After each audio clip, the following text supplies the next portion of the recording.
Welcome back, everyone, to Let's Binge Loren the Amazon Princess. No time for intros, we've got action. We've got trouble brewing. It's probably an assassination attempt.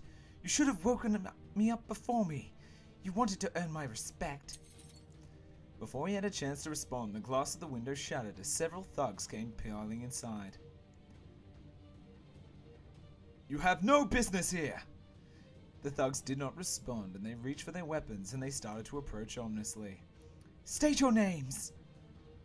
Despite her stentorian orders, they did not respond. Loren drew her swords without further hesitation and hurried towards the thirst of the thugs. After this battle, blah blah. No, I haven't got fireballs. Sword. Sword. No, don't beat up, Loren. Shut up, Loren. Hey. Ooh. Because I am not. After the first wave finished, Draco and Dora burst into the room.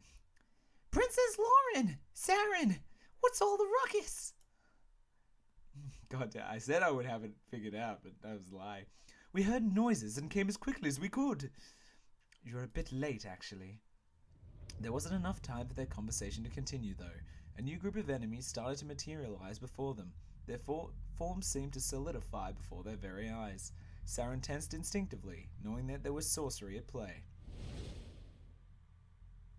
The adversaries that had materialized were none other than a few goblins and a giant hulking overlord. It's Grob! The goblin shaman who captured you.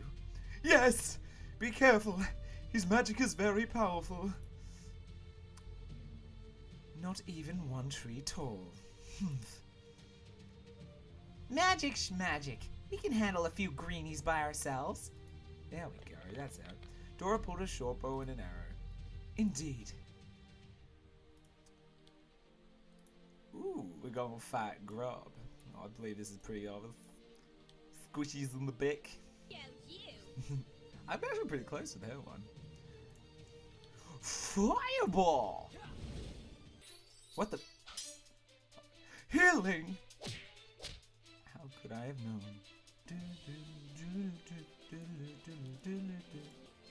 You're done. You were done professionally. Yeah. After a series of attacks from the party, Grob finally gave up. The creature collapsed, struggling to breathe. You've lost. Do you have anything to say before I killed you? Just one thing. Grob lifted his staff and growled an incantation that cast a spell over the entire group. Draco had no time to protect them with an anti-curse, and the group was instantly paralyzed. Loren struggled against the spell, but Grob's sorcery was too much, even for her. You may have managed to defeat me this time, but this is far from over. I have another surprise for you. The dead goblins and thugs whom the group had killed were changing form, turning into what looked like city guards. That exclamation. Though they were in a pool of blood, the guards' uniforms were unmistakable. We're in serious trouble now. I do hope you like humans, Amazon Queen. You're all going to rot in the Empire's prison now. Grob disappeared, fading into thin air just as he had appeared. The screams were enough to alert local guards to come running to see what had happened. This is bad. Blast that Grob, he's foiled me again. You'd think I know better by now. We have more to worry about right now. Halt! Lower your weapons! Despite the demands of the guard, Loren had no intention of surrendering. She tried to resist the soldiers swarmed around them, shouting obscenities. But it was futile. There were too many of them, and soon everyone's hands were shackled behind them, and they were pushed through the streets to their fate. Unhand me at once! Cease you struggling, wench! Wench! You will die this day! Your Majesty, no! Fighting will only make us look guilty. Just let them take us in. I promise I can get us out. You promise? Dwarf's honor. That's nonsense. You can't promise to get us all free from a jail cell. Yeah, I can. I bet you 10 gold I can. A guard pushed Saren forward harshly, and he stumbled forward with a groan. Listen, I can cast a flash spell to blind them right now to give us enough time to escape. We can take horses and seek refuge with the elves and druids. They're friendlier than these guys by far. What are you guys whispering? Shut up!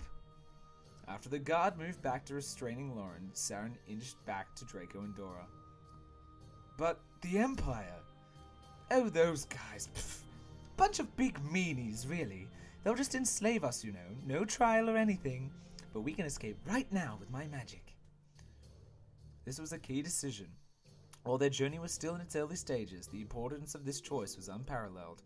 But they had to make the decision quickly, and that is exactly what they did. Oh my, decisions.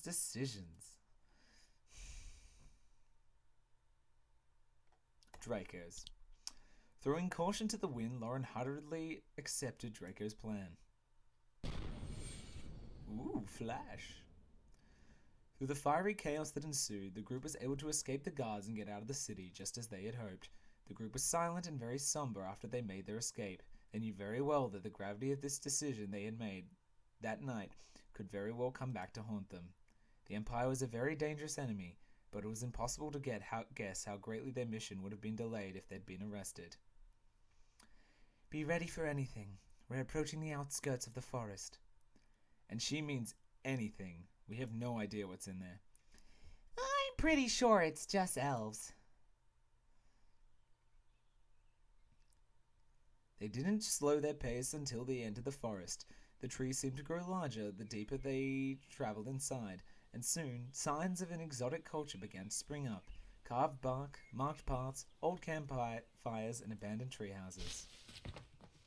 Though they had only begun to breach the forest, they were almost instantly surrounded by elven guards. Dozens of long-eared scouts sprang from the bushes and trees with bows and swords alike aimed at the party. Dora and Draco looked around worriedly, but Saren's eyes remained fixed on Loren, who was standing her ground. Saren did his best to emulate her aura of confidence, though it was no easy task. State your business here quickly. My name is Loren, and I am an Amazon. I have come to this forest in search of my mother. We have no ill will against the fair, knowledgeable elves. We simply need to pass through this area to reach our destination. The elves looked to each other before finally turning their hardened gaze back on Loren. They lowered their weapons, and Saren relaxed. Come with us. Hands off your weapons. Still not sure of what these voices are supposed to be. I'm so used to being able to fall back on rough British sounds. The group travelled with the elves, walking with their ranks and almost as prisoners. And here I thought we escaped prison. Well, as they say, out of the cauldron, into the fire. Draco laughed awkwardly and looked to Saren for at least a small smile, but none came. I thought it was funny. We're not prisoners, they're just escorting us. It was a joke. Don't you know how to laugh? I laugh when I hear something funny. Oh, all right. I see how it is, mister. I'll make you laugh one day. This will be safe, won't it? You have my word, dwarf. You don't have to worry. Ah, good. Not that I was worrying or anything. They walked for a long time deeper into the forest until light could be seen through the canopy. Almost out of nowhere, a city formed within the trees. Saren and Loren alike were instantly amazed at this foreign culture.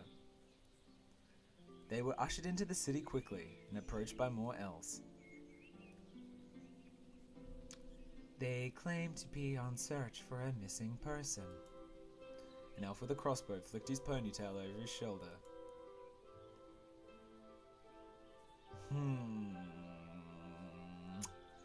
He is a pickle.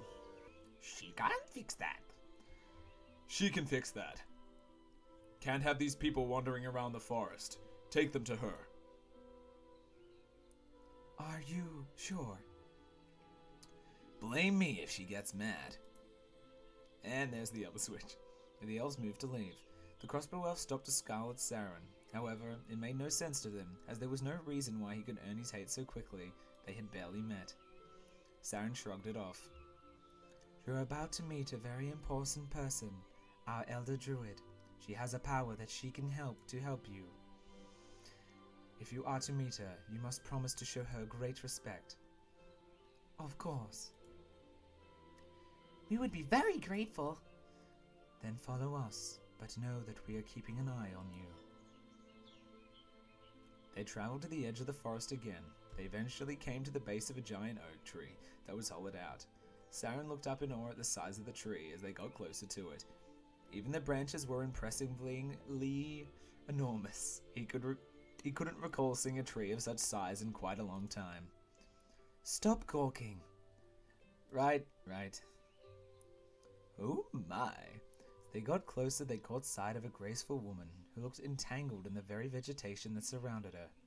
The elves who let them all show their respect for her by bowing deeply. She must have been the elder druid. Out of instinct, Saren immediately bowed to her as well. Saren looked over to see Loren standing rigidly, unmoved by any need to show the elder respect. Your Grace. Oh God, don't be British. Your Grace. Your promise? Loren shook as if she were in a trance, just remembering her vow to the elves to respect the elder. She met Saren's eyes briefly in thanks before bowing as the others did.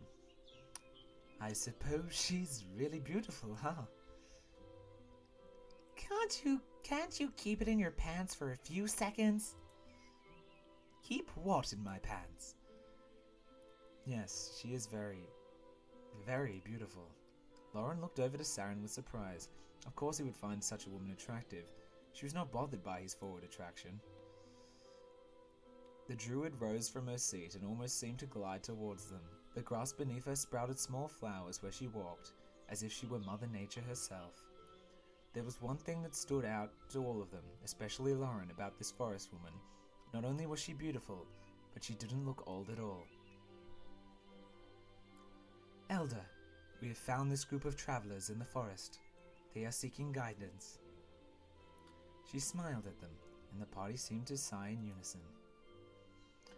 Well, I'm going to end it here, folks, because I've already struggled with figuring out all elven voices for today. So I'll see you on the next Let's Pinch the Orzan Princess.